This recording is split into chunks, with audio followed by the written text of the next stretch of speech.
Welcome to the Mecca of tailoring, Kirk. What do you think of the place? Yeah, it's fantastic. I've never really been in a Savile Row tailor before. Well, it's I mean, this has been a tailoring shop for arguably about 100 years, so you're right in the home of the traditional side of things now. Which makes me want to ask, Sportswear company, why on earth did you approach us? So different. I think it was, we recognised that we wanted to go into a new field, which was uniform. You know, our history and our tradition, if you like, was in technical sportswear. That's where I came from. I worked for Adidas for a number of years developing their products. So one thing I always recognise is that you need to involve people that know what they're doing. So when we were looking at uniform, I immediately thought, well, where is the best place for suiting and uniform in the world, possibly? And Savile Row came up.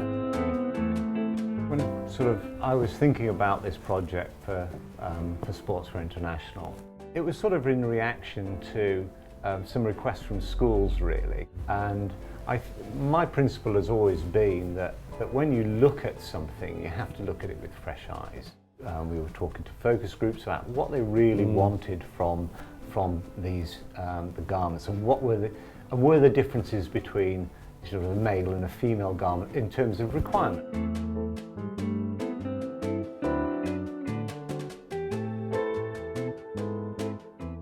When I looked at uniform, we talked to people about what they needed and what they required. But fundamentally, the construction, the fabrics and stuff like that, you really need people that have lived and breathed the subject. I thought back to when I was at school, and I thought about the things we disliked in a uniform, which is 30, 40 years ago. And then I looked at the current uniforms that you showed me, and strangely enough, all the bad things were still there. And I thought that was interesting how nobody had addressed it. So then I actually thought, well, you know, maybe this guy's not as mad as he seems. I'm certainly not aware of any other business that's readdressed that, has actually thought, this is what we're producing. Let's just go to the top and see if we can improve this. So that's, you know, it's been an interesting process, I think. What I like about things like that is the cross-fertilisation between English Cut and Sportswear International, and how, you know, you come to our factories, and I know that we sat at cutting tables there, adjusting patterns and talking to the guys about it, and then equally we can come back to you and have a look at what is a bespoke cottage industry.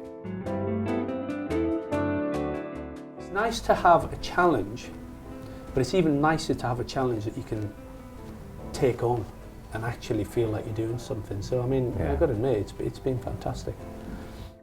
You know, you came here, you wanted to draw the expertise from here, which is the Mecca for it.